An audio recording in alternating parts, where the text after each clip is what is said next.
the years have looked so different for me. And I think, again, it's about being in tune with yourself and what you want to do. But what can be tricky about anniversaries for not just me, but a lot of people is that kind of family pressure as well. I think it's a lot of like who wants to do what. I mean, again, luckily me and my dad are quite aligned and it's only us two, but we definitely like to honour mum in some way.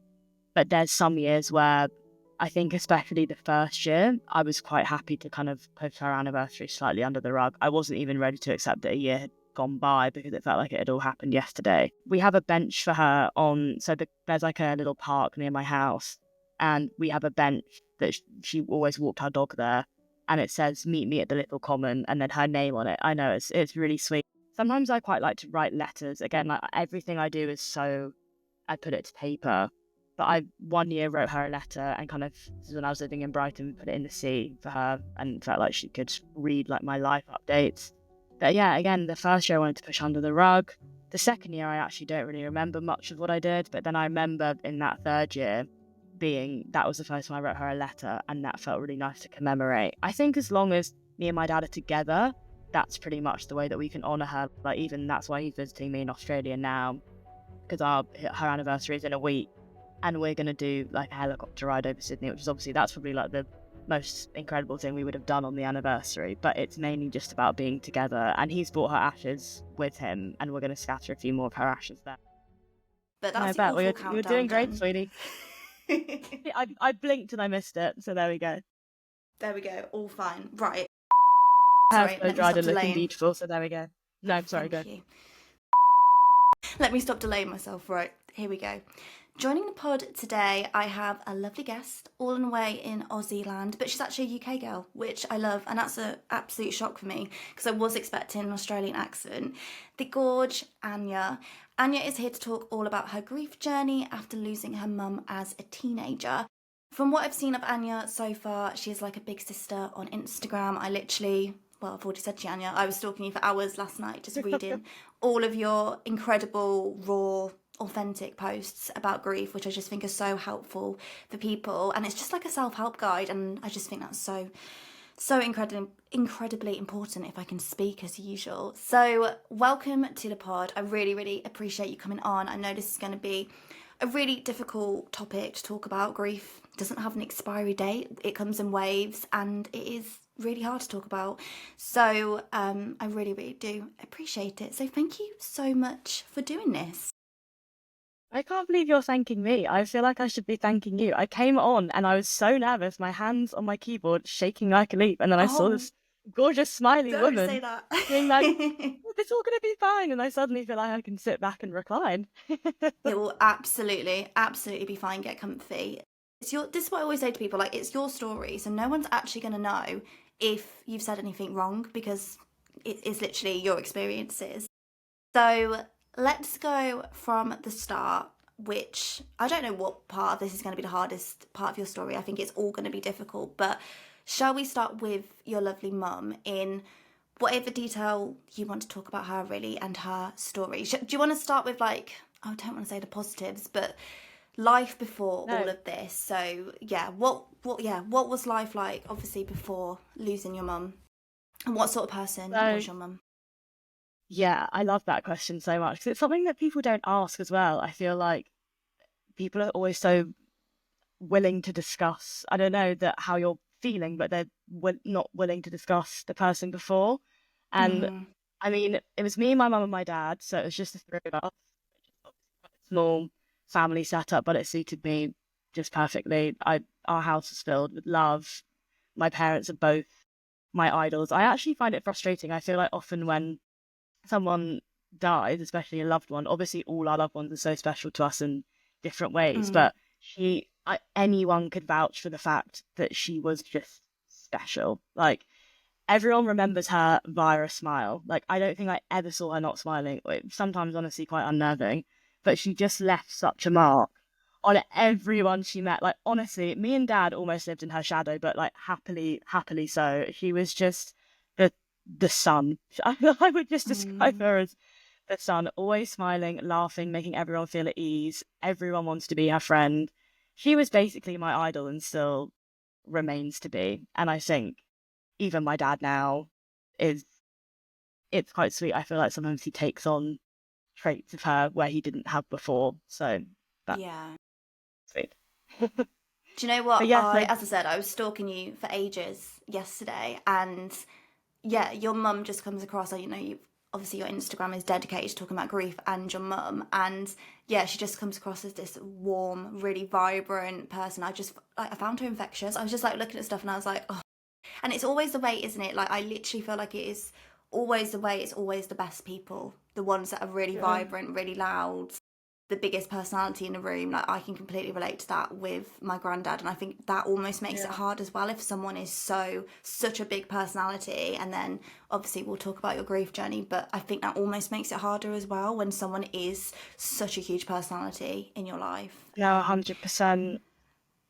Yeah, Even when so I listened to that episode of your, sorry, I just actually have no, to say, go even when I go listened to go. that episode um of your granddad, I felt the exact same thing. Like, I'm honestly so flattered that you feel that my mum's warmth comes across through Instagram Oh, because it's such a 100%. hard thing to portray. But it's the same in your podcast. Like, listening to that, I mean, obviously double episode of your granddad, it was honestly tears in my eyes the whole way through in the best way. You Yeah, did him such justice. I just have to say that too. thank you so much. You should be complimenting me. It's all about me complimenting you. But is there anything from your mum that you kind of like has kind of stuck with you? Like, does she teach you any kind of important stuff in life that you really live by that now? Is there anything like traits you've got similar to her? I think this is quite a random one, but it's one that it's a phrase that I always use that my friends love, and it's be around people who are radiators, not hoovers. And I think Mm, as I mean, my best friend who I live with at the moment does describe me as a bit of a people pleaser, and I wonder if that does have something to do with like losing a parent so young. But yeah. I think it's such a good judge. It's such a good kind of touchstone and value for me to feel like an energy of a person. And I think Hmm. radiators and hoovers is such a good example of that. And that's almost like a piece of advice that I think I've almost unconsciously lived by. I think she was Yeah. very good at like capturing people's energies and either harnessing them or being like, actually, no. And that's growing up is important as well. Yeah. And the other thing I would say as an outsider, just like looking at your pictures and stuff, you were literally twins. I like from what I've seen, I would 100% agree. Like I think you're the same person. Like just how you come across, like the warmth, the vibrancy. I just think yeah, you're both completely infectious. So yeah, you're an absolute That's credit so to her kind. as well. So obviously now talking about the more difficult side with her health. So I think you said she had a brain tumor. So was that something that obviously you've been through this as a teenager? Was that something you dealt with kind of the whole of your teenage years? Did it kind of come out of nowhere? Yeah, how did that all happen? It was honestly bizarre because she was first diagnosed with a brain tumor when I was 11. And it's Okay. not that there's ever an easy age to process grief or start to process grief, I guess. But I always say to my friends that from, I mean, probably from when I was 11, but I feel like even before then, I always had a feeling that she was going to die young. And I think that weirdly really harnessed our relationship. I think as an 11-year-old, I learned what gratitude was so much younger than other people do. I think I learned Yeah. what conscious gratitude was. I feel like they're so present, right? And they're so grateful for Mhm. they're just living in the moment. They're very present. They're not thinking about anything. And I feel like I was very good at being consciously grateful for my mum being alive at such a young age, which Mhm. is, again, it's quite a bizarre thing to think about. But she was diagnosed when I was 11.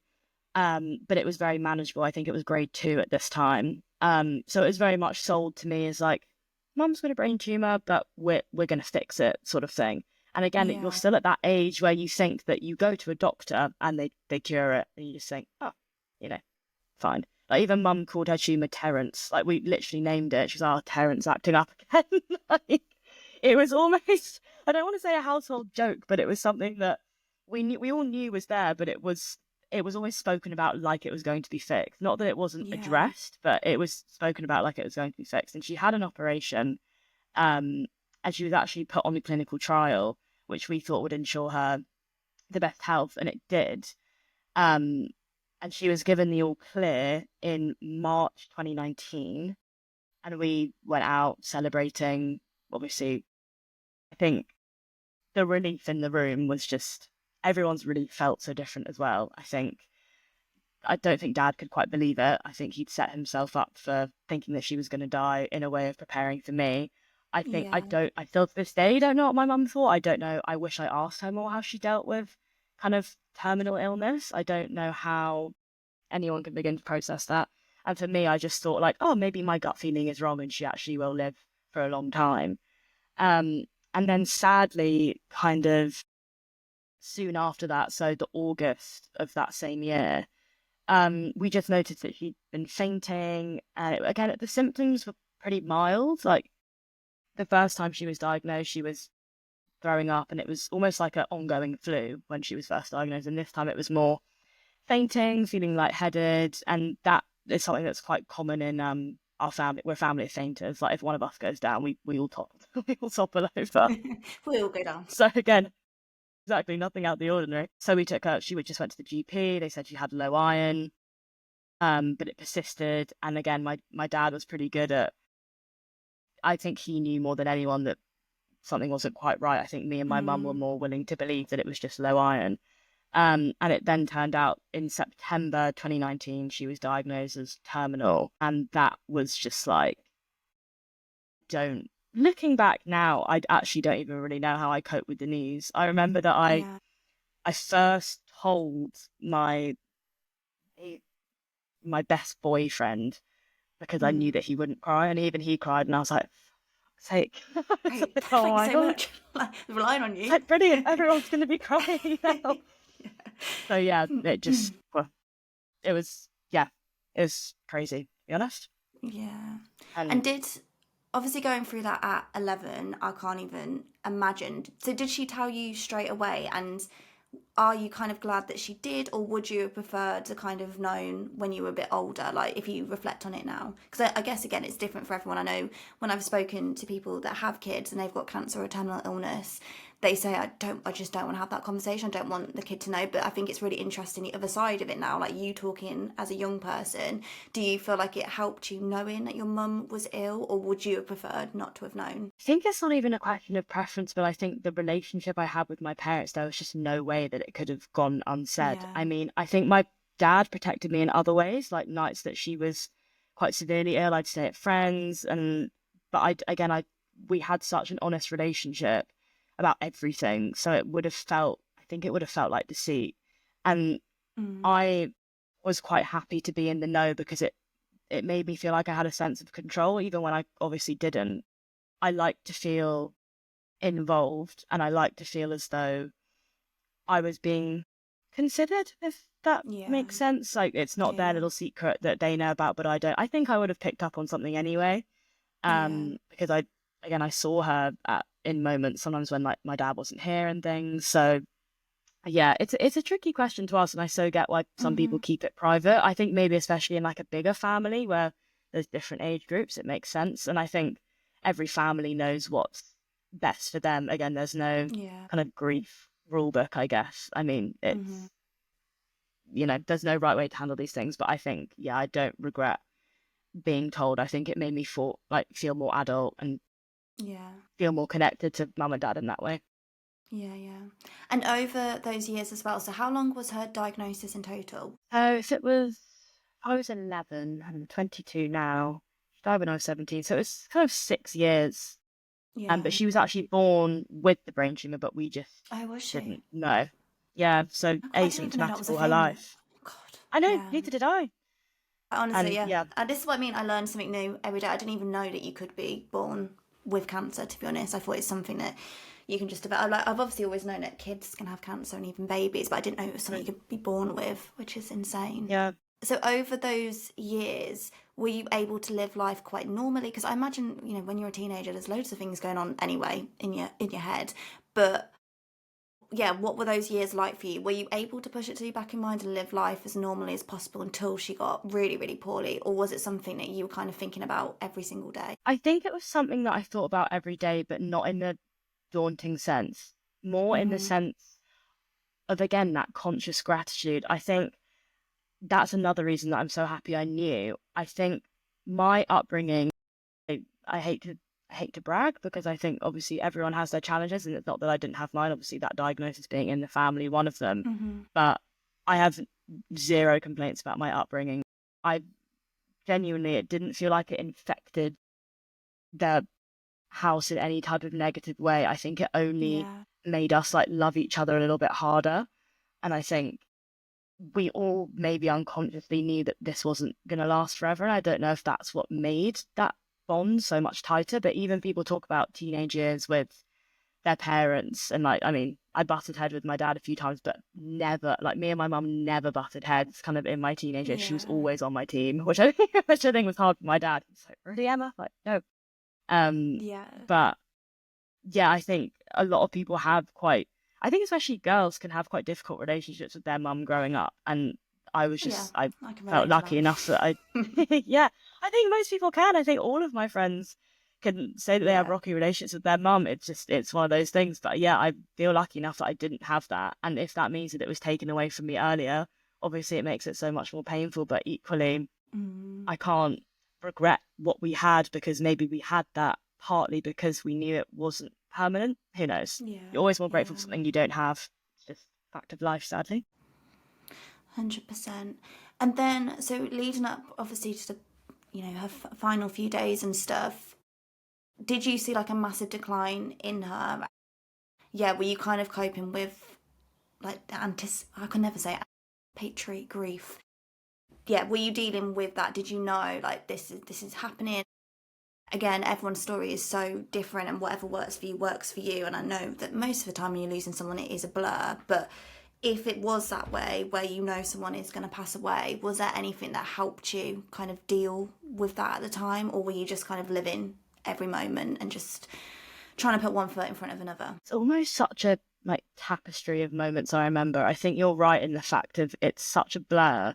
But again, there are those Yeah. little pockets of things that I can remember. And I think the moment I remembered most clearly, which I was one of the first things I said, kind of that was almost, it's like my therapy breakthrough moment. It was like a moment that I never spoke about out loud until that moment when I first got therapy for the first time. But it was when she was really ill and it was on Christmas Eve. I feel like, again, something about death and Christmas always seemed to coincide as well for a lot of people. But it was on Mm. Christmas Eve and we went for lunch together.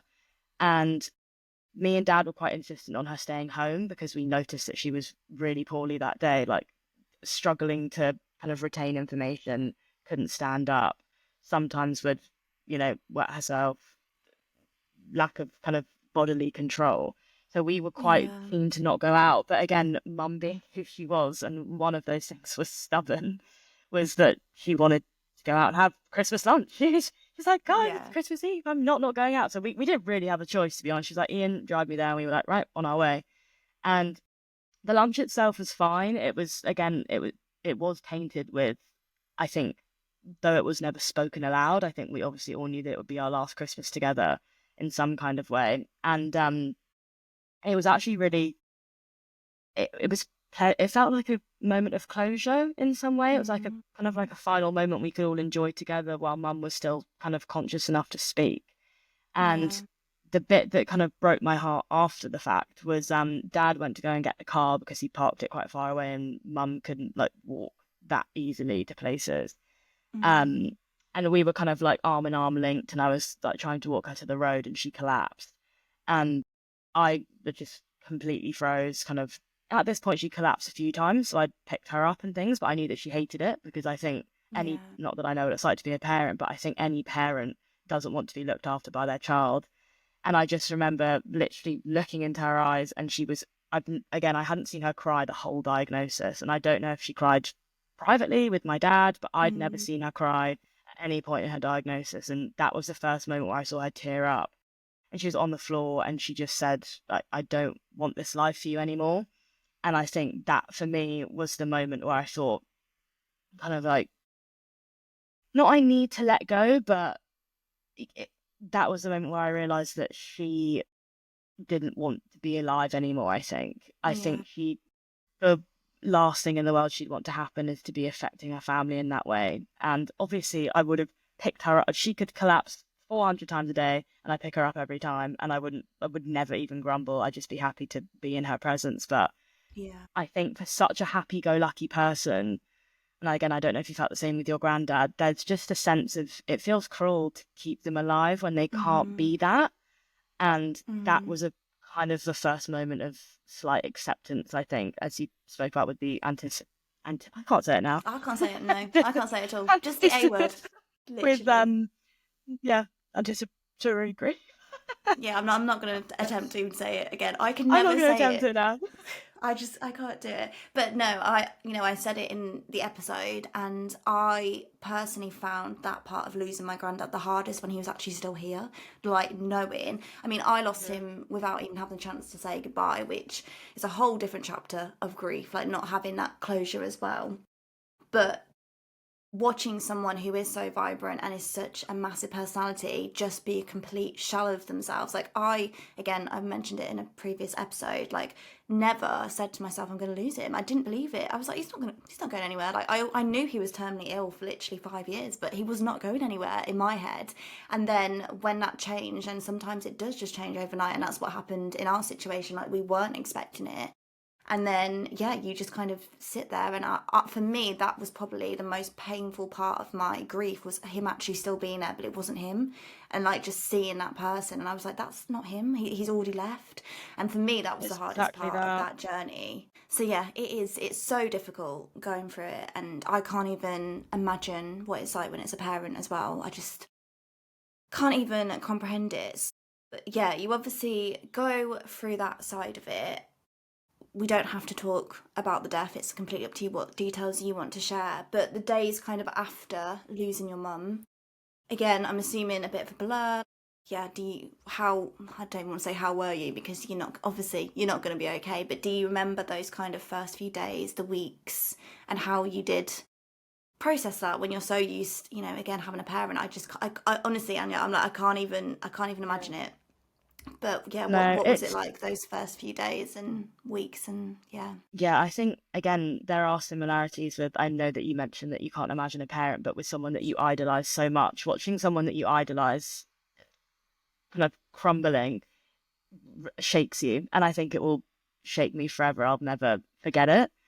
But the days after, I mean, again, I wouldn't even say that I processed it. I couldn't Yeah. even use that word because you're just completely wrapped up. I mean, not everyone, but I was completely wrapped up in a shock blanket. I mean, even when she actually died, I mean, I'm not going to say that I didn't find it hard. Of course I did, but it's, they love death in films loves to be portrayed as the kind of, oh, the kind of a final kiss goodbye and, see you later. But like, my mum was loopy. Like, she could barely speak.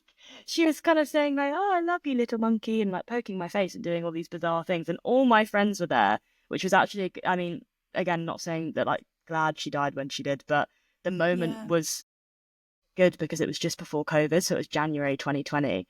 So it meant that Right. all my friends were in the room with her, which is such a testament to her and Oh, I love my that. dad actually. Like such an open house. I think because like again they only had me. They were so close with my friends, and all of my best friends were around that hospital bed.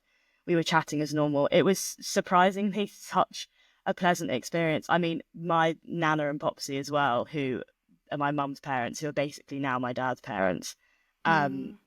they completely such a good moment was when one of my best friends, Ollie, said to my nana, like, we'll always look after Annie, like, you don't have to worry. And that was, again, the first time I saw my nana just completely lose it. But Yeah. I felt so held. And all I remember thinking in the days after is that, don't get me wrong, I was pretty aware that my situation was shit, but I felt so held. And there was not a time going through that where I felt alone. And I think that is the most grateful I've been to anyone in my entire life. I think I can never get over that sense of camaraderie. And I think even us speaking on this podcast now speaks to that. I think Mm-hmm. loss and it sounds weird to say bonding over loss, but like sharing experiences Yeah. is so powerful. And I think the power of people is one force to be reckoned with, that is for sure. I just remember feeling held. I mean, I went clubbing a week after she died. I mean, I don't know if that's awful to say, but it's my friend's birthday and I No, of thought course let's not. get out. And that, do you know what? And That again, is I such an don't important thing to discuss, though, as well, isn't it? Because when we were talking about like before we started recording about like celebrities and not connecting with them and stuff, but if I look on like Instagram at like influencers and celebs who have lost someone, all in their comments it's like, why are you not grieving? Why are you posting? Are you not sad? Like, they are targeted so much for it, and I think that's a massive thing with grief. There is no right or wrong way of how you do things. Like, some people, like in my case, my granddad died and I was like, oh my god, I need to do something. I need to do something in his memory. Or some people just want to sit in bed, and like there's no right way to do anything. And like, you wanted to go to a club, like, why shouldn't you? You're still a young person. Like, sadly life doesn't exactly. stop, but there is that kind of stigma attached that you should kind of just wear black for like 6 months or a year, and you should cry every single day. And I think that puts so much pressure on people, and I just don't agree with that at all. There's no right I way to grieve. know. You can do what you bloody want. Go on Exactly. And holiday it's for not only 5 weeks, pressure, but like, it's also exactly. I honestly, sorry to interrupt you there, but I don't be completely silly. agree. It's just, again, I think it also, because I think if we push that narrative that it's hard in the first few years and then, then it gets better, I think that's when it gets toxic, and that's when your Mm-hmm. friends don't know how to support you. I mean, again, don't get me wrong, I was so grateful to feel so supported at that time, but like, Yeah. my friends most important to me now are the ones that still support me now because they know that it's still hard. And I think if we, again, like, wear black for 6 months and then the black comes off, what, we're ready to face life again. Like, even today I was crying in Westfield because my dad's visiting me in Australia at the moment, and he felt absent today. I didn't expect it. Yeah. Grief can creep up on you in the weirdest bits of time, and it does get easier in ways. I think I heard someone, I think it was, I can't remember, I think it was Rob on your podcast, and he was Mm. talking about that analogy of like grief being a ball in a jar, and that the Yeah. ball doesn't change, but the jar, being life, grows around it. And I think that is the most accurate representation of grief. But I completely agree. I think there's so many things that I could say, oh, in hindsight, I regret not doing this, or I regret not saying this to my mum, or I regret not asking Mm. her this. But like, I'm 22 now and I was 17 then, and I'm so different. There's no point looking back and saying, this is the right way to cope, this is what you should be doing. Even people that ask me for advice now about grief, or if, I mean, that's why I also love my Instagram. I feel honored that people ask me questions about grief and Mm. how should I speak to my friend, or, how should I be coping? I'm kind of like, no, I'm not the messiah of grief. I'm flattered that you're asking me, but the point is that like there is no guidebook for how anyone should be Mm-hmm. coping. And everyone, I think, that's been through grief can vouch for the fact that there is no wrong way to grieve, and you will deal with it how you're going to deal with it. I think the only thing I'd ever advise to people is like knowing that it's going to be okay, and knowing that, I think, to be honest without fear of reaction, I think is like the Yeah. best thing. If you can be honest with people without being scared of what they think, that's where your power is, I think. Mm-hmm. 100%. And in terms of getting support kind of mentally for like what you had been through, what you've experienced with your mum, especially like, as you said, like those final moments of her being really poorly. I know that you've obviously said it was, I don't want to say, I think, yeah, when you were saying about Rob and Toby, so Toby was the person that was speaking. Oh my god, I can't get my words out. Toby was speaking about his brother Rob and described it as a good Well, death, which I think some people sometimes are like, oh my god, how can you even say that? But obviously, like the situation you're describing with all of your family, like that to me is so lovely and peaceful, even though it's such, again, a horrendous situation. Um, but yeah, going to the mental health side of that, when did you start kind of talking about it? Did you kind of talk to family first? Did you start writing? Like, what, yeah, how long was it into your grief journey? And as I keep saying, it's all very personal, what works for people. Did you want to start talking about how you were feeling? I think the only kind of downside of being the only child is I think that there was a lot of, it wasn't pressure placed upon me by my dad or by my grandparents, but I felt like I had to Yeah. be the one to kind of keep it together, I think, because I was obviously the one they were most worried about because I was the youngest, even though I don't think that has a bearing on how people feel. It makes sense that they kind of look to me, and I think if I was okay, I felt like then they'd be okay because they knew that I was okay. Mm. That kind of toxic cycle. And so in that way, I think it was a bit of toxic positivity to blast my way through. I think I did what they tell you Yeah. to do. I took baths, I did 10,000 steps a day, I drank smoothies, I did all this stuff that you're advised to do. But Yeah. writing was kind of my outlet, and it was where I felt it almost felt like a dirty little secret at one point. It was kind of somewhere where I could write down anything and no one would see it. And that Mm. felt like a space that was completely unmatched, because I think even with therapy, I had a therapist my lovely school, which was again during that time, shout out to them because they were amazing. Um, they offered me a therapist at school, but the issue with that is that it was therapy while my mum was still alive. So I kind of felt like I was going to therapy and talking about something that hadn't actually happened yet. And I Mm. wasn't ready to even consider that yet. So I kind of put therapy in the bin, and I Yeah. thought, I don't think this is for me. I don't want, again, and I do regret giving therapy that rap. I think everyone has had a therapist before they find their therapist. And Mm. that's something really important keep in mind. But yeah, I didn't have therapy for about a year after mum died, but it was only when I went to uni that that changed. Because again, mentioned earlier, it was a bit strange. So she died in January 2020. And then obviously COVID hit in kind of March 2020. So everyone's lives were kind of on pause. And that, again, it was obviously not a blessing. So many people involved, and I wouldn't dare Yeah. say that it was.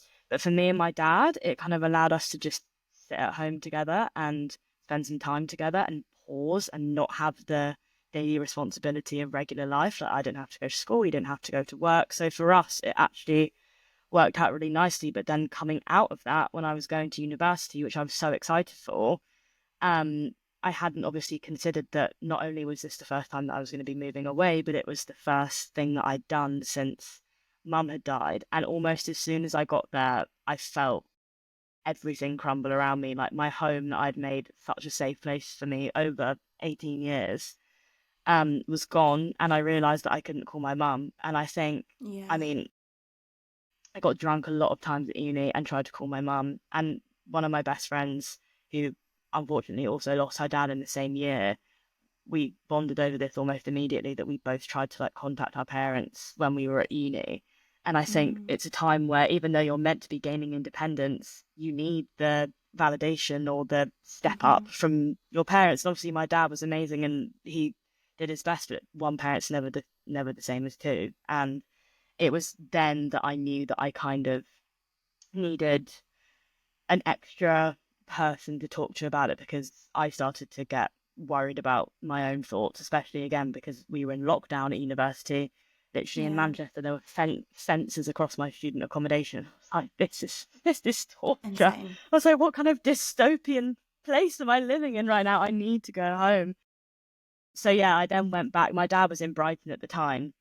Uh, that Brighton is forever partly my safe space. We go back Mm. there. I wish we could go back there. It ended on a sour note, but that's not important. When I went there, it was like the start of, I feel like my healing, and that was when I started getting therapy. It was a therapist that was recommended through one of my dad's really good friends, and she was just amazing. And I just don't think anyone can hold space for you like a therapist can, and I wouldn't expect Yeah. anyone to be able to. And that was almost the moment where I felt like I could finally breathe and that everything was going to be okay, but I just had to be patient and give myself time, and that's what I did. I mean, I was barely at university Mm. in first year, sorry, not third year. But it was worth it. I felt like I was piecing myself back together. It was quick collapse and then slow piecing back together. That's what it felt like. Yeah. No, I love that. And was it difficult, like that first session? Were you really apprehensive about it? Was there any part of you that's like, I actually don't think this is right for me? Like, I'm terrified. Because I think I've never personally had therapy, and I think there's a lot of, again, Mhm. misconceptions across social media about therapy. A lot of people are very nervous about attending. But then when you speak to people, people are like, it's the best thing I've ever done.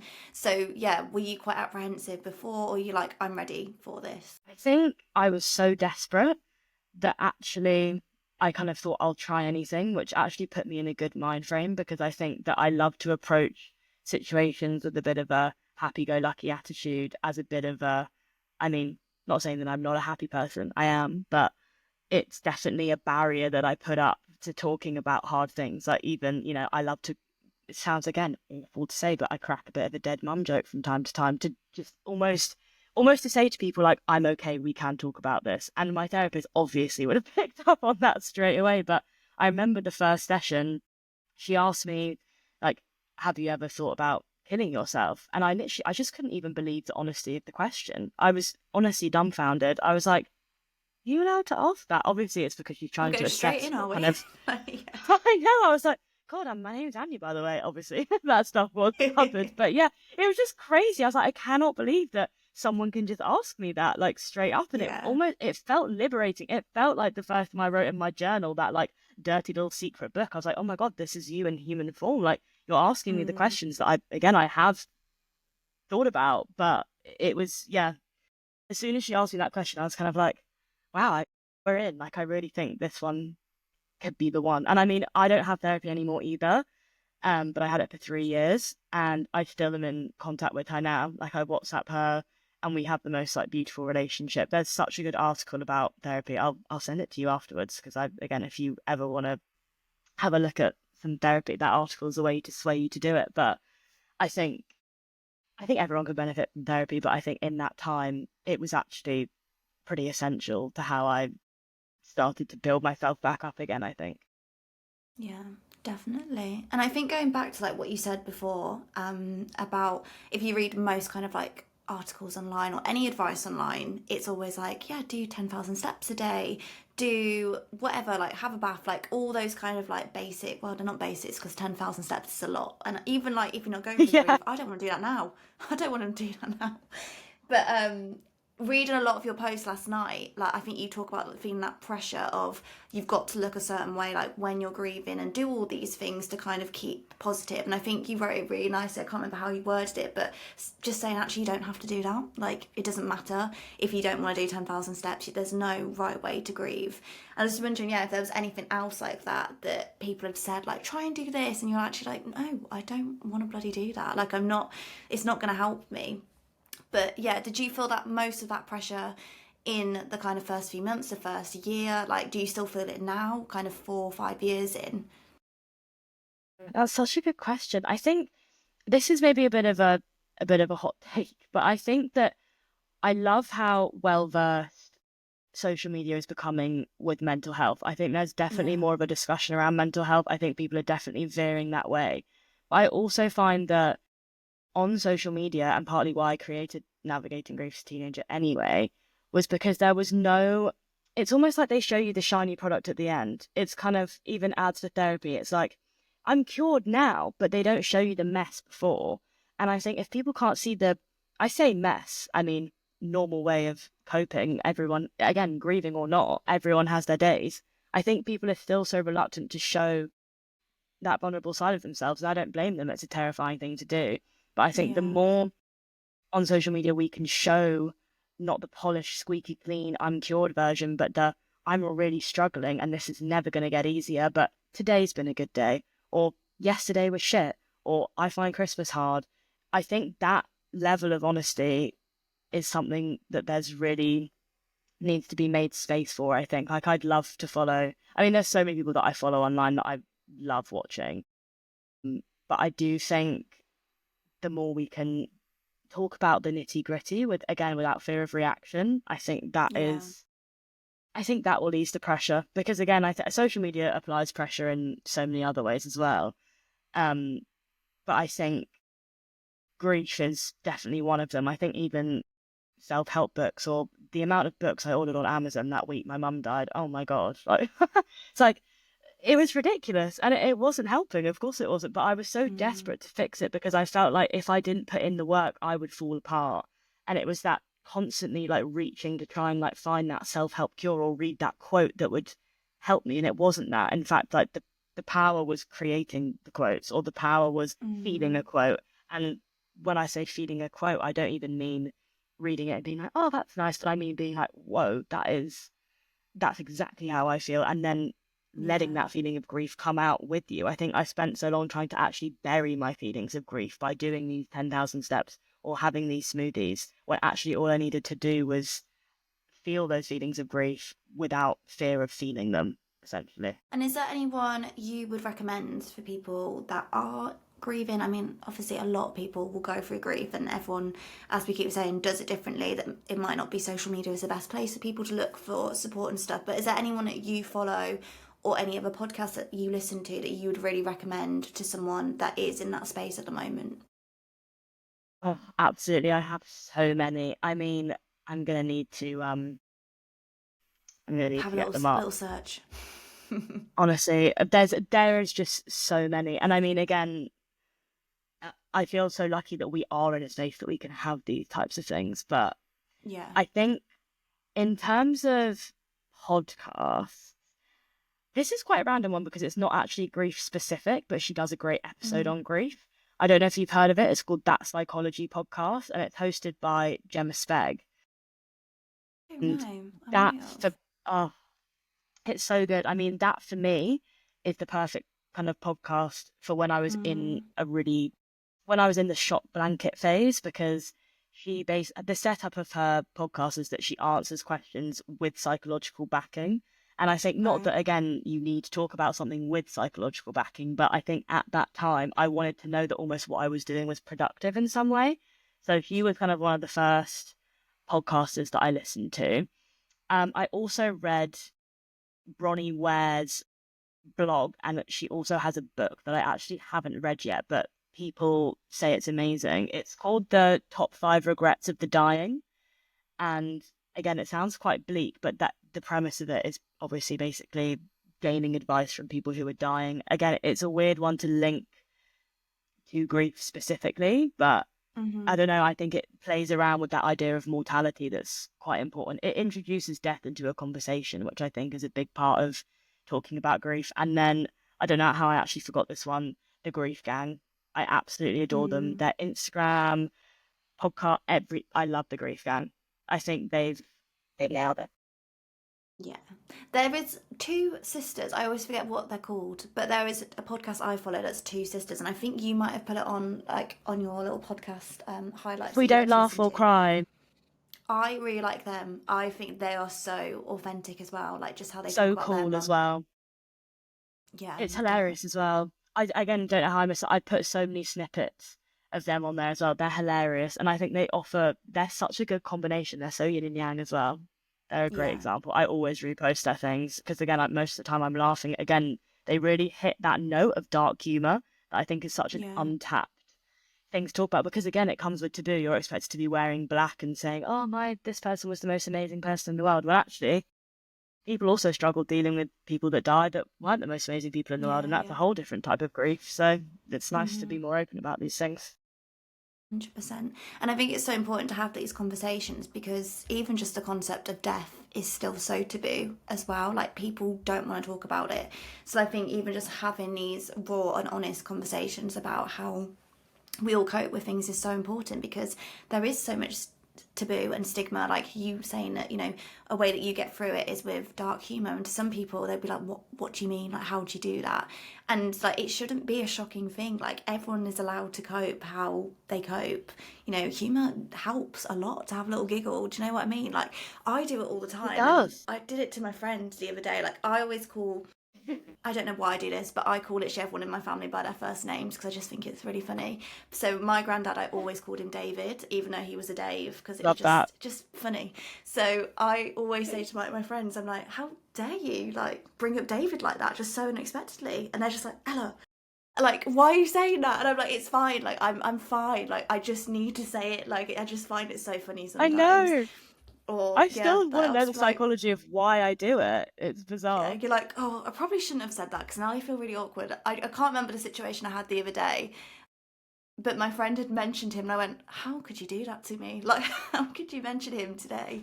She's like, oh my God, I'm so sorry, I'm so sorry. I was like, it's fine. I was like, it's absolutely fine.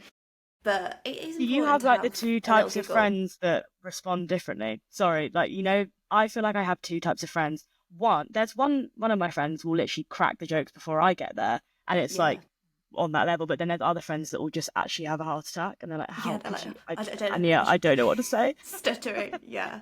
And I think that's a really good like point to lead on to is a lot of people don't know what to say. And I think it's probably more so like, well, I don't know. We're obviously around a similar age. I am probably a lot older. Well, I am a lot older than you, but we are still in our 20s. I'm holding on to my 20s, but the concept of people not knowing what to say, and I think especially like when you're younger as well, some friends haven't been through grief at all. I think people are quite lucky, especially in their 20s, to not have encountered any grief, and there are people that have been through that, and I think sometimes they don't know what to say, or even if you have, like, you just don't know what to say because you're so scared of upsetting someone. And like when we first started recording, well, before, and I said to you, like, please tell me if there is anything that's going to upset you, because you're going to have days where, like with me, I'll have days where I can talk about my granddad without crying and it's absolutely fine. Like, I can talk about it. Then I'll have days where it will hit me like a ton of bricks and I'm like, please, I can't actually talk about it. Like, it's making me really sad. Like, I'll just be eating my dinner and doing something really random and my partner will look at me and he's like, what's wrong? I'll be like, just had a thought about my granddad and I don't know why. And it can just hit you like that. Like, mine's always over really random stuff. Like, I'll just be walking to town and all of a sudden it's just like he's there and I'm like, oh, what are you doing? Like, why do I suddenly feel like I miss you? I find it really weird with my grief with him. Like, it's never like, obviously you don't plan to sit and have a little cry about it, but mine is just really random. Like, I'll just be doing something, not thinking about him at all, but I think subconsciously you always are, but then it will just hit me and I'm like, oh my gosh. But yeah, in a longest winded answer ever, question answer, is there anything you would advise to people? And I think especially around losing a parent, I personally, still for me, I don't really have any friends I think that have lost parents, and sometimes that whole topic of how do you support a friend that has lost a parent, is there anything from your perspective that your friends had done or your friends hadn't have done that would have really supported you or still to support you, if that makes sense? I've asked you like the longest question ever, basically, in all of that. No, I loved it because honestly, the way you speak about grief is so stunning because it's completely true of the random nature of grief. Like, you think you have it all sussed out and you think that you're under control, and then it'll just sneak up on you. So I love that. But yeah, in terms of, it's so tricky to give advice because, again, even having gone through loss, I still struggle to speak to certain people about their grief because they might be the type of people that aren't quite as willing. I'm a very open person and there are people that aren't that, and that is completely okay. But I think my main advice would be say something, just do not say nothing. I think that is the main thing because, I mean, me and my friends, I mean, unfortunately, I actually have a few friends that have lost parents, people that are really close to me, and we always talk about how, not always talk about, but you remember who's there for you and you remember who messages you. And I think just always remember that it's always more awkward for them to bring up how they're feeling than for you to. I think, again, if someone, even if I'm in a type of mood where I don't really want to talk about it, it's such an easily shut down conversation. If someone, if a friend said to me, like, have you, and they do often, my friends often will say to me, like, how are you feeling, like, grief wise, being away in Australia? And I'll be like, if I want to talk about it, I'll talk about it. And normally I do. But if I don't, I'll be like, oh, I honestly can't even get into it today, girls. And it's not a big deal. I think people are so afraid of that kind of rejection, of being, of upsetting. And I get it. It's so sensitive. But I don't think you can go too far wrong just by asking, how are you doing? Or how can I support you? I think asking questions and almost letting them guide you and how they want to be supported is the most powerful thing you can do. And I think if they're your friend, I'd hope that you know how to be there for them in some capacity. Like, it doesn't even have to be, let's talk about grief. Like, do you like playing tennis with them? Should we go and play a game of tennis? In a way of feeling supported, just being even there physically if you can't have that conversation. I mean, even, it's so interesting, like, a lot of my friends that I'm really close to now, I kind of have I have different categories of people that I'll talk to about grief or not. And it's no offense if you're not in that category. I mean, even even my boyfriend, I don't talk to specifically about grief, and he's one of the closest people to me, but that doesn't mean that, I don't love him or he's less valued, but it just means that, when I'm talking about grief, I almost need a specific kind of support, and this person can give me that because they've been through it, or this person can give me that because they were there when she died. It's almost, I think people need to not take offense almost, and I think people love, obviously it's such a kind thing and people want to be there to support their friends, but almost support them in your way, and if they accept that or reject that, don't be butthurt by it. As long as you know that you're doing your best to be there, that's all someone can ask realistically. Mhm. No, I think that's really good advice. And I think you did a post on it as well, as I keep going back to me stalking you for ages. No, I love Was it. it like, I think it was something like things that you can buy someone that is grieving, and Yeah. like different things that people had bought you, which I just thought was really lovely. And I think there was one, I don't know who had wrote it. Someone had wrote you a letter about your mum, or like just wrote you something of like their favourite memories and stuff. And I was like, that is actually so sweet. Like, I love stuff like that. But yeah, again, I think 100%. going to that thing of people being nervous, I think some people would be nervous about what do you do? Like, what is the best thing to do? Like, Mm. if, like, say for example, if we'll get on to like supporting relatives and stuff, but if a relative did want to talk to you about your mum and they might be like, oh my god, I don't know how to approach that conversation. I think it's just trying to get people to understand that you might want to talk about it or you might not. But I thought that was a really nice Yeah. post that you did as well, and like little things that you can Well, do to thank you. like support someone and cheer them up a little bit, which other people might see it as, oh Yeah. my I god, I'd think find that really also, triggering sorry, and like I'd upset them. No, no, go on. no, I was literally also just going to say, I think you reminded me with that letter that my friend wrote. Ironically, again, she'd lost her dad that same year, so maybe it's like the fact Mm, that she was obviously in tune with maybe what I might need, and she also just knows me really, really well and knows that I would love a letter, anything written, I love.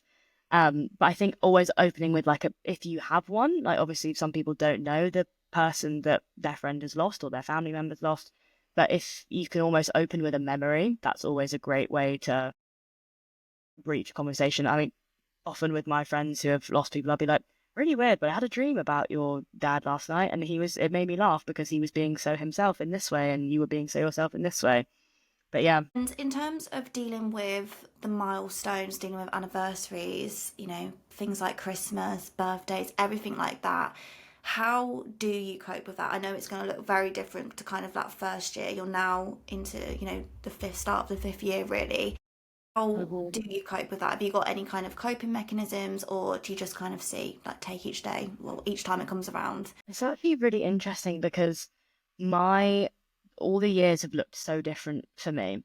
And I think again it's about being in tune with yourself and what you want to do. But what can be tricky about anniversaries for not just me, but a lot of people is that kind of family pressure as well. I think it's a lot of Yeah. like who wants to do what. There's some, I mean, again, luckily me and my dad are quite aligned and it's only us two, but we definitely like to honor mum in some way. But there's some years where I think, especially the first year, I was quite happy to kind of push our anniversary slightly under the rug. I wasn't even ready to Hmm. accept that a year had gone by because it felt like it had all happened yesterday. And again, Yeah. we have a bench for her on, so there's like a little park near my house, and we have a bench that she always walked our dog there, and it says "Meet me at the little common," and then her name on it. I know it's really sweet, Oh, and like that's my so nana and nice. Popsy, it's gorgeous. Like it's honestly, that was my dad's idea, and I'm so happy that he did that because I always go there. And I mean, my friends have been there. They've written her letters and left them there. My nana and Popsy will often on the anniversary go and put flowers on it or decorate it or Mm, sit on it and talk to her. I've had a few moments on anniversaries where I've sat there and talked to her. But again, it's anniversaries are so specific. Again, there's sometimes I quite like to write letters. Again, like everything I do is so I put it to paper. But I one year wrote her a letter and kind of this is when I was living in Brighton, put it in the sea for her and felt like she could read like my life updates. But yeah, again, the yeah. first year I wanted to push under the rug.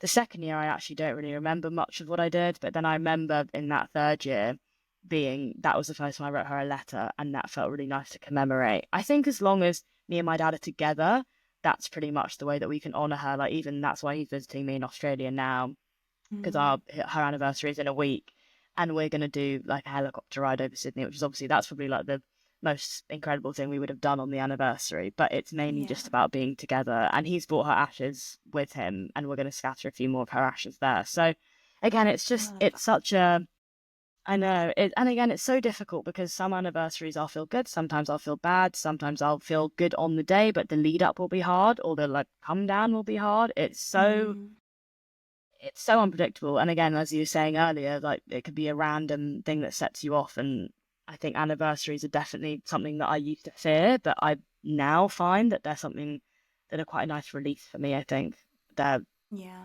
that I almost like to have not an excuse, but I sometimes it's quite nice to.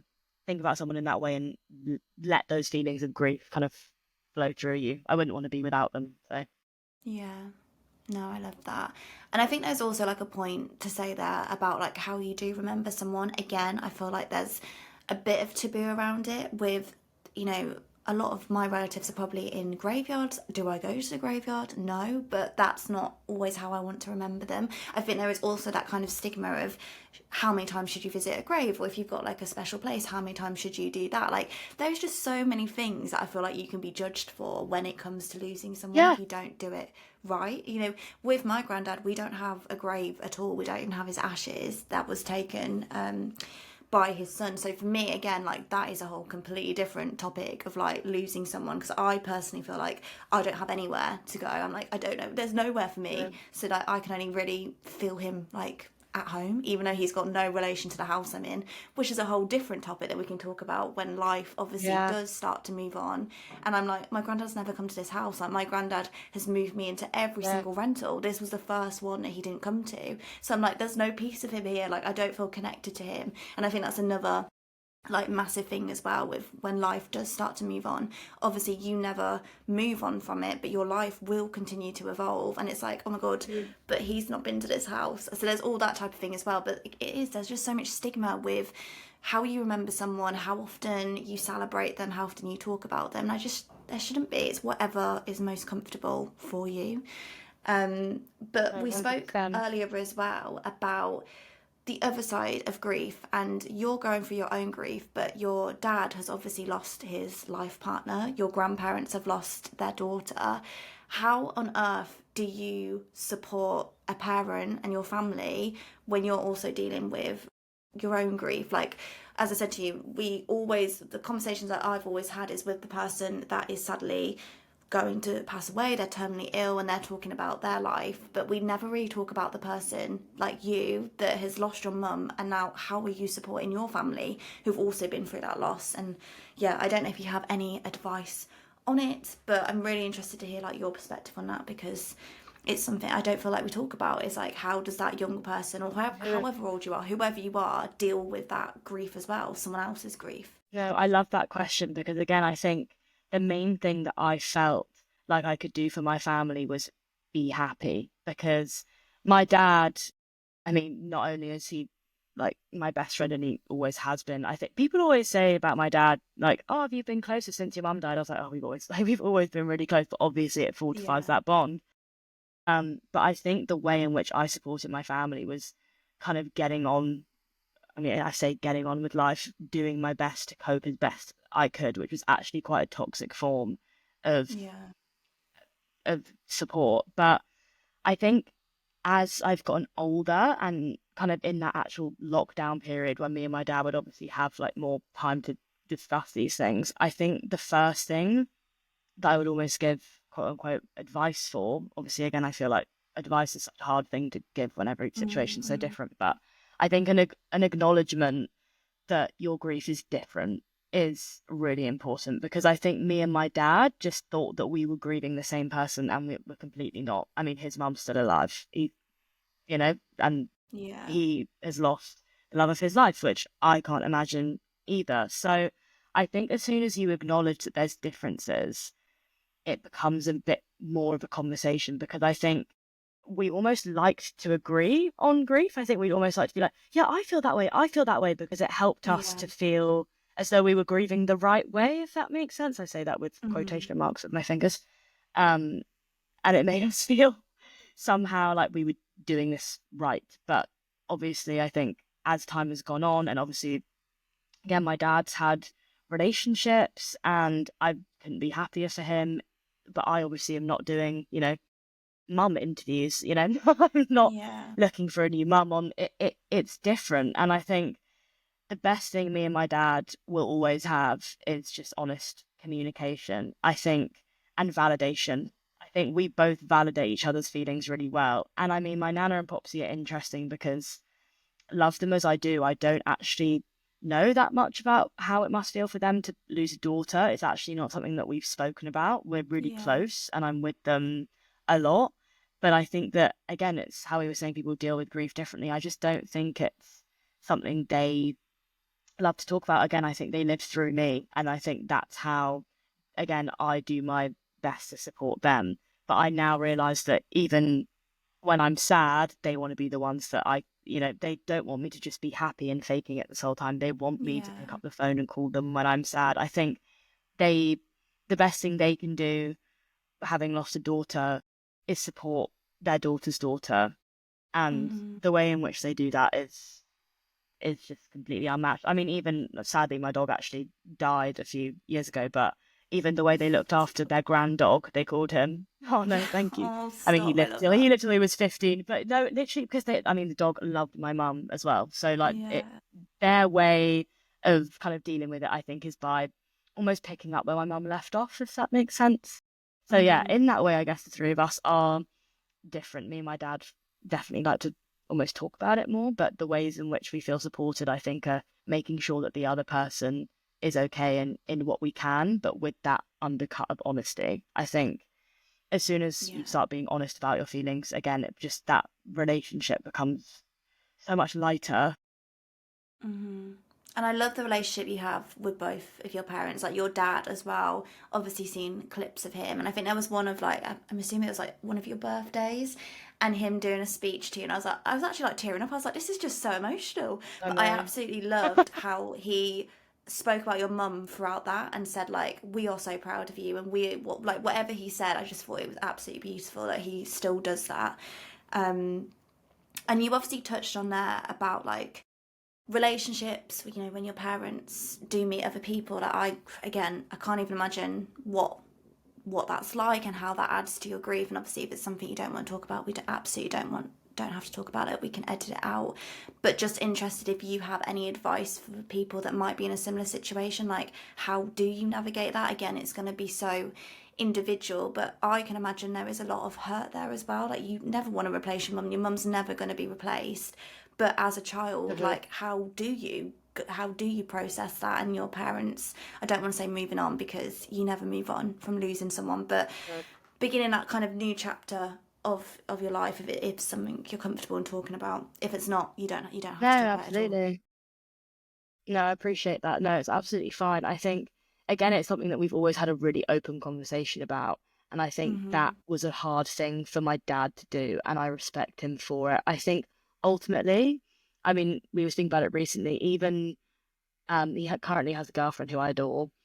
Um, and it's actually lovely because it really not makes me feel like I've got one less job to do, but obviously moving to Australia for 6 months and knowing that he's with his girlfriend who he loves is lovely for me because Yeah. it makes me feel less guilty for leaving, I think. Yeah, And it's yeah. you know, I think it's the acceptance again of like I'm old enough now to understand that my mum is not being replaced. I feel like maybe if you're younger, it's something that could be harder to process, and it's not even something that's Mhm. been easy for me to process, but I think I will prioritize his happiness over anything really. It's the honest communication and the acceptance that life does move on. That doesn't mean that my mum's memory doesn't live on, but it means Mhm. that, obviously you think your parents are old, but my dad's only 54. He obviously has a lot of living left to do, and I can be happier for Yeah. him and wanting to do that with another person. Like, of course, because my life's going to move on. Who knows where I'm going to end up? So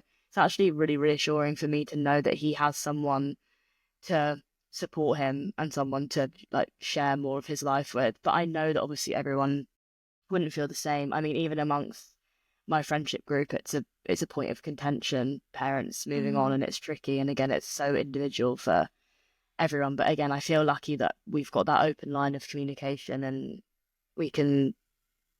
It, we're navigating it. It's all, it's new to everyone, and the best thing you can do is be honest about it. So there you go. Yeah.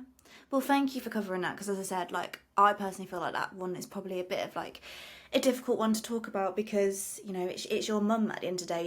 You don't want to talk about future stuff and present stuff when she's not here. So I do appreciate you talking about that because I think it's helpful for other people. And even if there's parents listening that you know have lost a partner and they're so afraid of that taking that step of moving on because you don't Mhm. want to upset your children or put like I don't know what's the word, just become separated from your kids. And I can imagine that is, you know, a massive of a part of grief that comes with it. Like, it's just, yeah, trying to navigate things constantly. So no, I do appreciate you talking about that.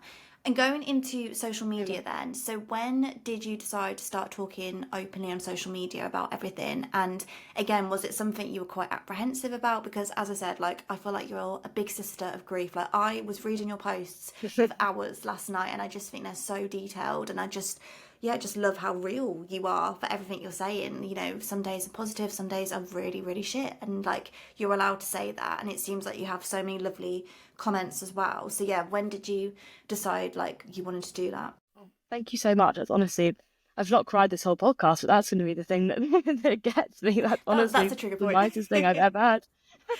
No, Random but you trigger point. are. Never would have guessed that one. But yeah, I think I almost can't really remember the moment that I decided to do it, but I think it must have been a day I was feeling brave, because I almost look back now and I'm like, God, that was it's pretty ballsy of me to do. But I think, again, going back to like my circle of people that I have around me, words can't describe how grateful I am for all my friends. I do think I'm the luckiest person in the world in that regard.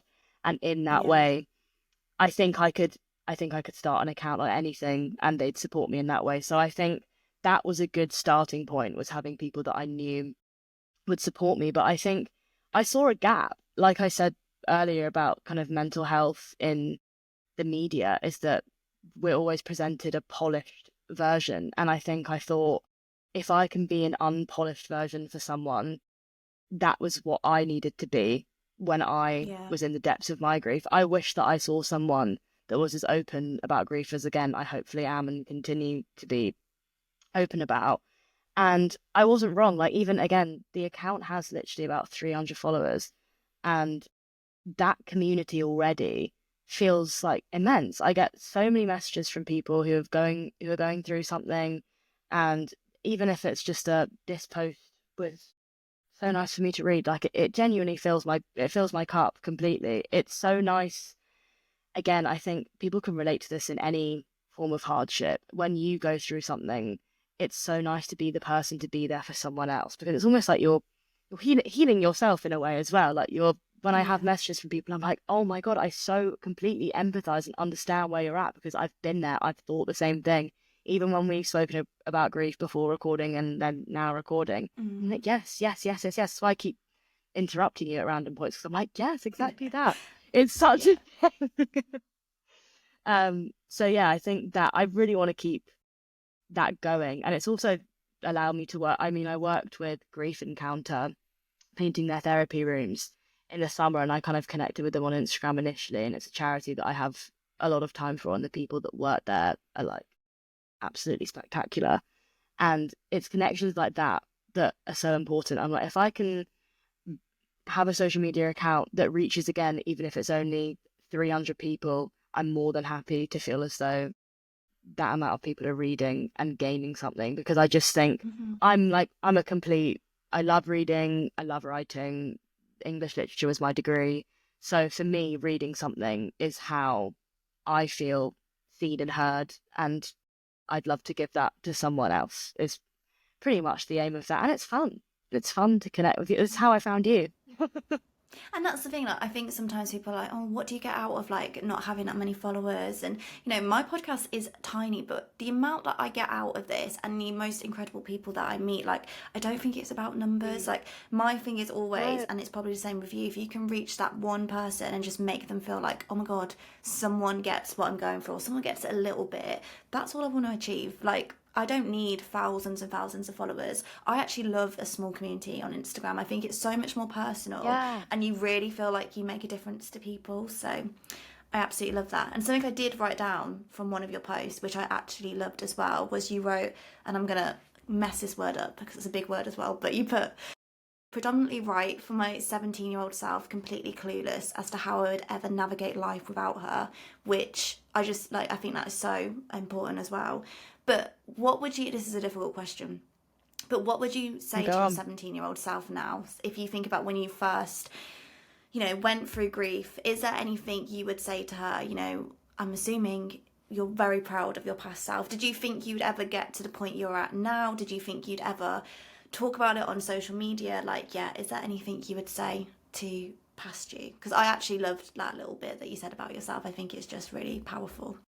But I know that's a difficult Yeah, question because I thank don't know you. what I'd say to my younger self, but No, again, it's such a, I mean, there's so many things I'd say. Like, I mean, to answer your initial question, if like, no, I never thought I'd be posting about it on social media. My grief initially was mm-hmm. something that I felt so ashamed of because I didn't want to be pitied. I've never been a person that's enjoyed being the victim, and that's no shade to people that, Yeah, yeah. enjoy indulging in a bit of victimhood sometimes. I actually think sometimes it can be healthy to have a bit of a day where like, oh, woe is me, and then you hopefully get out of it. But I've never wanted to be that person, and I think I fought so hard against that. So to now kind Mm-hmm. of be the person that's more honest and more like, no, this is shit, and today was shit, but tomorrow might not be shit, is a really um it's a position that actually, again, thinking about it now, I never thought that I would be that person. I always thought that I would be Mm-hmm. someone that would be embarrassed about my grief, but never embarrassed about my mum, but embarrassed about my grief. Yeah. I think I would just say to myself, thank God. I think I would just be relieved. Like, I never thought that life would be as it is. And I mean, I've changed so much. And whether that's age, whether that's grief, it's probably a bit of both. Some of my qualities that I'm most complimented on now are the ones that I didn't have when I was 17 and I thought I knew it all. And I thought that, being sensitive was weak, or I thought that, Mm-hmm. loving people too hard was a sign of weakness. I don't know if that's again a bit of a teenage thing of like, oh, I hate everyone type of thing. But Mm-hmm. I'm so sensitive now, and I'm so proud to be a sensitive person. I mean, me and my friends talk about this all the time, but I think sensitivity is the most powerful quality and vulnerability, and it's allowed me to make so many more friends and meet so many more like-minded people. So yeah, I think I would just say thank God, and actually, I I can't believe we're here. I can't believe I'm in Australia as well. Add that in there. Yeah, you've got to talk about that. When did you decide to go to Australia? Was that like a sporadic decision? Yeah, again, is it something past you would have done? Like, yeah, what, why are you in Oz and how did you get there? Well, I know you would have got there by a plane, but what has led you to Australia? Yeah, I mean, I definitely did get there by plane. Very long one, 24-hour one. But Oh, it's actually, lovely. again, it's connected to my mum in a weird way. It's basically my dad used to play cricket out here with my mum, Mm, and they traveled Australia together, and it was the best, like, as my dad always tells me about, like the best times of their life. So it's always yeah. been something in the back of my head that I wanted to do, and luckily my best friend was very keen to do it with me. So that plan was kind of always in place for when she finished uni. She was a year behind me. She did a gap year before going to university, but so it was something that was planned, but it's still something that feels so sporadic. But again, it's a weird. I feel like everything I do, and I don't know if you feel the same with your granddad, is a slight way of honoring her. I feel like it's in every decision I make, slightly.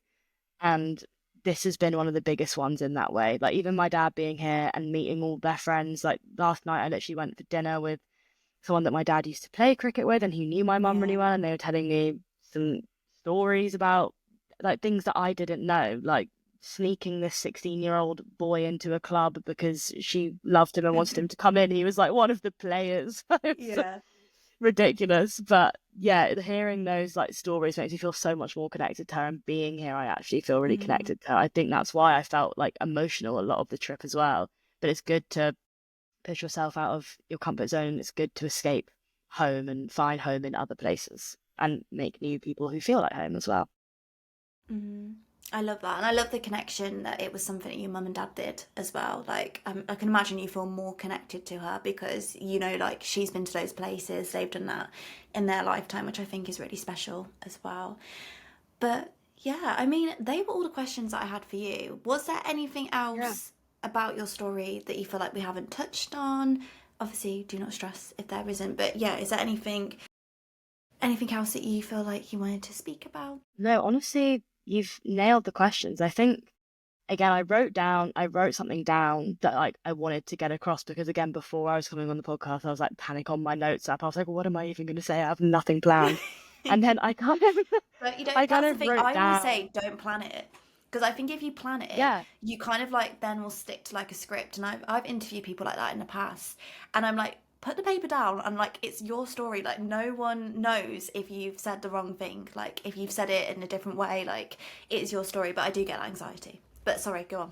no, no, literally but that is it. I'm actually glad that I didn't. I mean, mainly again, I would have done if I wasn't busy, so it was kind of maybe a bit fated. Um, Yeah. but I think it's nice to have the freedom to allow people to ask you questions as well. So I'm really happy that you said it out like this, and your questions have been amazing, and I'm in awe of you, as you know. But the one thing I did write down is the death of someone you love is completely life altering, and it should be. In the same way I feel in the same way I feel grief has changed me dramatically. So I think again, people love. I mean, again, I so understand the question of people asking me on my grief account, like, how do you Mm, deal with grief, or like, how do you deal with this feeling? And when initially I went to therapy, I was so terrified of. I was completely terrified actually of these unknown feelings and not knowing what was what or what was considered normal. yeah. And it was actually something that my therapist said to me, and she was like, "Anya, you have lost arguably the most important person in your life." And it was something that I Hmm. really needed to hear. I think, Yeah. again, the thing with social media and, mental health we're becoming more aware of mental health. I think something about grief is that, again, the more you see it online, sometimes you can, but not I don't think you can ever become desensitized to it, but sometimes you see things online and you think, oh, I should do this, this, and this. But I think we forget to acknowledge that it is a completely life altering experience. And that doesn't mean that you won't be okay, but it will shake you to your core and be with you forever. But I wouldn't have it any other way. I feel like most changes that grief has brought about in me have been positive ones. And it means you love people a little harder, I think. So, yeah, Hmm. that's what I have to say. But apart from that, I literally, Absolutely. you are if you don't blow up, Oh, stop I know it. we just spoke about having a small following, but you are so easy to talk to. It's actually crazy. I don't even know what I've said. Oh no, I love that. And that's all I want to do is create a comfortable atmosphere, especially when you're talking about something that is so personal, like grief, which it is. If you don't feel comfortable and you don't feel connected to that person, I don't know how people do it. Like, I watch so many podcasts, like, I always watch them on YouTube. And there's one I was watching the other day, and it was to do with an OnlyFans model, which is obviously can be seen quite controversial to these podcast hosts. And I was first of all like listening to the questions, and I was like, how can you even ask people stuff like that? And just like their whole like mannerisms, and I was like, you can't treat people like that, even if you don't like agree with what they're saying or what they do. Like, I was just baffled at how people can treat people like when they host, and I never want to do that. Like when we sat at the start, I was like, please tell me, is there anything that triggers you in any way? Like, as I said, we can take anything out. Like, I think it's so important that the person sharing that story should have the control of whatever goes out. It's your experience. So I think it's so important to make someone feel comfortable. So I'm glad that your first podcast experience has been positive. I hope. So positive. You are, oh my God, no. But again, you're amazing. Well, you are literally the sweetest person ever, and honestly, it's been so lovely talking with you. And yeah, maybe, we should catch up again in a year's time. As I said, grief has no Love expiry that. date, but I think it's so important to constantly talk about it. Like, as the years go on, like I've personally found with my grief, obviously it's still there, but I'm different to how I was 2 years ago. Like 2 years ago, I was Mhm. like, no, there's absolutely no way I'm going to cry every single day for the rest of my life. Absolutely. Now, if I'm completely honest, and it makes me feel bad, and this is that whole thing again with like the stigma of it, Yeah, I and it shouldn't. probably have cried. I haven't cried this year yet. I mean, I know we're only on like day 7 or 8, but yeah, I don't cry as much as I thought I would. I think there's so many things when you first lose someone that you think is gonna how your life is gonna look, and that's what the overwhelming part is as well. You're like, how am I ever gonna be me again? I was like, I'm never gonna be happy again. I'm never gonna be able to function, but you can. Life just looks very different, and that can be hard to adapt to as well. But you kind of do. You find a different version of yourself, which I don't know if you relate to, but that's what has helped me. Like, I'm not who I was before No, when he was here. If 100%. he met me now, he'd be like, "Who are you? Like, who actually are you?" Nice to meet you. But And I again, think we're he'd be humans. We're so meant to grow baffled. and evolve. I think he'd be so baffled that I've kind of like, the podcast is something I launched straight away. I was like, I need that distraction. And because he shared his story on a podcast originally, I was like, I need to do Oh, something. wow. And I think now he'd be like, you've just done that because of me. Like, why are you doing that? But no, I think it is mad how your grief does evolve. It doesn't leave, but when it ugh, honestly, I can't speak. When it first Oh, you happens to you, can. I think it can feel like, how the hell am I ever going to be me again? Like, I'm never going to feel happiness. I'm never going to do anything. And I think if I listen back to my episodes now, which is why I wanted to record them, I'd probably be like, Jesus Christ, you are so negative and you are so sad. But you're absolutely allowed to feel those emotions. And like you say, all across your True. Instagram, it's like riding that wave. Like, it's going to be very rocky, and especially at the start, but Mhm. then it kind of does even out a little bit, and then it might go really shit again, depending on the time of the year or like wherever you are. And you've just gotta ride the waves. But it No, has been so exactly. lovely to Acceptance speak and with you, grief is Anya. so important.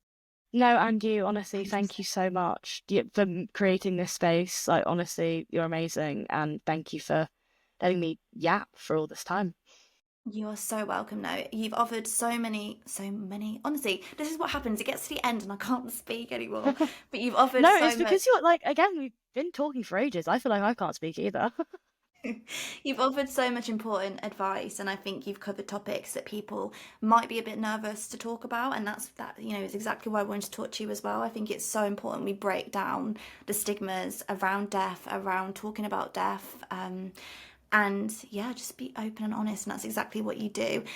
I think you did mention anyway your Instagram, but do you want to mention again where people can find you to check out all your lovely posts? Oh, yeah, absolutely. Again, only if you want to. This is not an ad. But it's actually quite a long-winded name. I'm navigating.grief.as.a.teenager. It's a very Love long it. navigating grief as a teenager, you'll find me. Well, I will put it in the podcast description anyway, with a direct link, so people will find you regardless. But yeah, it's been so lovely talking with you, Anya. Thank you so much.